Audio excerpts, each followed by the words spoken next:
ప్రేమైన వాళ్ళారా, ప్రభు అయిన యేసుక్రీస్తునామములో అందరికి వందనాలు.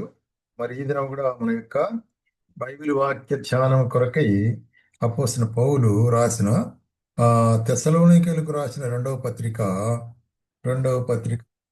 అధ్యాయం 13 వచనమండి. సహోదరులారా, మీరైతే మేలు చేయుటలో విసుకక వద్దు. కాబట్టి ఇక్కడ ఏం చెప్తున్నాడు? సహోదరులారా, మీరైతే మేలు చేయుటలో విసుకవద్దు. విసుక్కుంట ఉమ్, మేలు చేయుట ఎందు విసుకవద్దు. కాబట్టి మేలు చేయుట అనేటువంటిది మరి విశ్వాసులకు లేక క్రైస్తవులకు అది తగినదిగా ఉంటున్నది అనేటువంటి కార్యాన్ని మనం జ్ఞాపకం చేసుకోవాల్సి అనుకుంటున్నాం. ఎందుకంటే మరి మనము అందరి ఎడలా మేలు చేయాలి. ఎందుకంటే మన ప్రభు కూడా అందరికీ మేలు చేసిన వాడుగా ఉంటున్నాడు.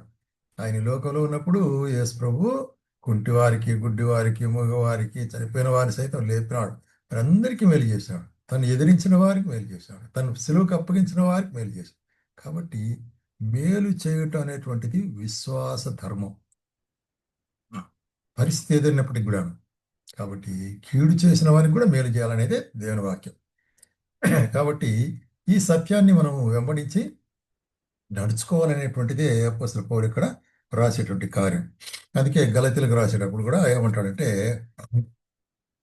గలతీలకు 6వ అధ్యాయము 9వ వచనంలో ఏం చెప్తున్నాడు ఇక్కడ?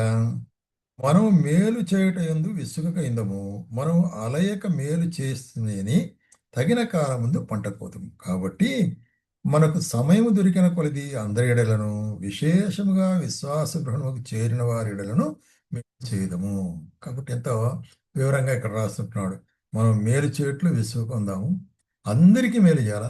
కాకపోతే ప్రత్యేకంగా విశ్వాసమైన వారికి వారి గృహం పట్ల మేలు చేయటం అనేటువంటిది అది ఏ మేలైనప్పటికి కూడాను వారి అవసరతను బట్టి, మన శక్తిని బట్టి, మన యొక్క మరి సామర్థ్యాన్ని బట్టి వారి కొరకు ప్రార్థించటం, వారికి సహాయం చేయటం అన్నీ కూడా అవసరమే.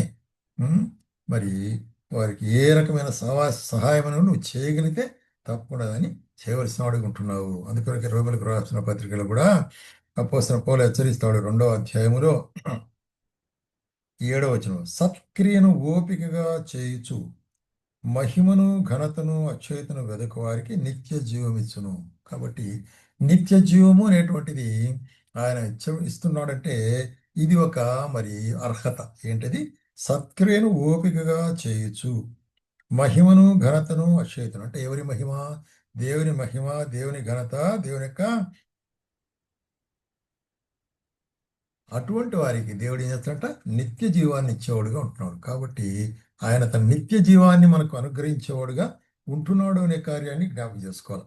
కాబట్టి ఏమంటాడంటే మన పరిచర్యలు, మన మినిస్ట్రీ, ఒకవేళ దేవుని పరిచయం చేస్తున్నామంటే ఎట్లా ఉండాలంటాడంటే 1 కొరింథీయులకు 15వ అధ్యాయం 58వ వచనంలో, కాగా నా ప్రియ సహోదరులారా, మీ ప్రయాసం ప్రభునందు వ్యర్థం కాదని ఎరిగి స్థిరులను, కదలని వారును ప్రభు కార్యాభివృద్ధి యందు ఎప్పటికి ఆసక్తులై ఉండి. కాబట్టి స్థిరంగా ఉండండి మీ ఆత్మీయ జీవితంలో. ప్రభు కార్యాభివృద్ధి అంటే ఆయన మరి సంఘంలో పరిచయం చేసే విషయం అయితేనేమి, సువార్త చెప్పే విషయం అయితే అన్నిట్లో కూడా ఎప్పటి వలె ఆసక్తి కలిగి ఉండాలి. కాబట్టి ఏదో కొంతకాలం ఆసక్తి కలిగి ఉండేది, లేకుంటే ఆసక్తి నుంచి దూరంగా పోయేది, అది కాదు దేవుడు ఎదురు చూసేది. కన్సిస్టెన్సీ మనం తప్పకుండా అది చేయాలా అనేటువంటి దాన్ని మనం ఒక గురిగా పెట్టుకొని దాన్ని చేయవలసి అనుకుంటున్నాం. అందుకొరకే మరి అపోస్తలుడైన పౌలు ఫిలిప్పీయులకు రాస్తే ఏమంటాడంటే, చూడండి, మరి 2వ అధ్యాయం 14వ వచనంలో ఏమంటున్నాడు ఇక్కడ? మీరు మూర్ఖమైన వక్రజనం మధ్యను నిరపరాధులను, నిష్కలంకులను, అనింద్రులైన దేవుని కుమారులగునట్లు చూసా. కాబట్టి మనం ఎటువంటి జనం మధ్యలో ఉంటున్నాము చూసినట్లయితే మూర్ఖులైన జనము, వక్రజనము, ఆ, మరి చూసినట్లయితే భేదాలు కలిగించేవారు, కొట్లాడేవారు, పోట్లాడేవారు, ఇటువంటి వారి మధ్యలో మనం ఎట్లా ఉండాలట? అనింజులుగా, అంటే నిందించబడకుండా, దేవుని నామం దూషించబడకుండా ఉండాలి. ఎట్లాగా? ఆ జనం మధ్య మీరు జీవవాక్యం చేత పట్టుకుని లోకమందు జ్యోతుల వలె కనబడుచున్నారు.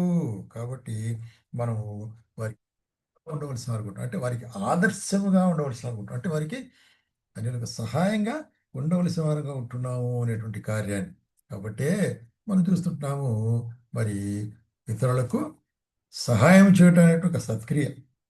ఆ సత్క్రియలో ఎప్పుడే గాని మరి నువ్వు తప్పిపోకూడదు అనేటువంటిది. అందుకొరకే సామెతల గ్రంథం 3వ అధ్యాయము 27వ వచనంలో కూడా ఒక మాట చెప్తాడు. సామెతల గ్రంథము 3వ అధ్యాయము 27వ వచనంలో ఏమిటి? మేలు చేయట నీ చేతనైనప్పుడు దాని పొందదగిన వానికి చేయకుండా వెనుక తీయకము.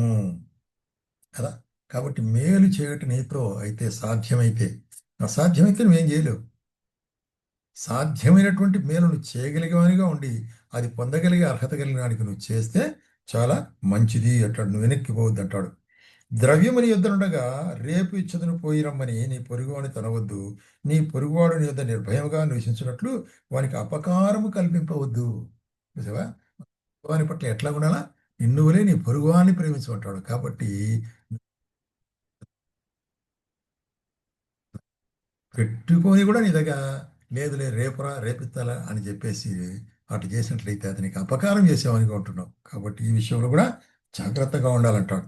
అందుకొరకే మరి కీర్తనకర్త కూడా ఒక మాట చెప్తాడు. 37వ కీర్తనలో 37వ కీర్తన, యెహోవా యందు నమ్మిక ఉంచి మేలు చేయము, దేశముందు నివసించి సత్యము అనుసరించుము, యెహోవాను బట్టి సంతోషించుము, ఆయన నీ హృదయవాంఛను తీర్చును. కాబట్టి ఆయనందు నమ్మిక ఉంచి మేలు చేస్తా ఉండును. కీడు చేసిన వానికి కూడా మేలు చేయి. కదా. శత్రువుని ప్రేమించమన్నాడు యేసు ప్రభు. ఆ విధంగా ప్రేమిస్తూ ఉండు. అయితే దేవుడు ఏం చేస్తాడు? ఒక దినమున నువ్వు ఆయన నమ్ముకుంటున్నావు కాబట్టి నీకు నీ కార్యములన్నీ నెరవేరుస్తాడు. నువ్వేం చింతపడాల్సిన పని లేరే, వాళ్ళకంతా చేస్తే నాకెట్లా, నేను నష్టమైపోతానే అనేటువంటి భావన మన జీవితాల్లో ఉండకూడదు.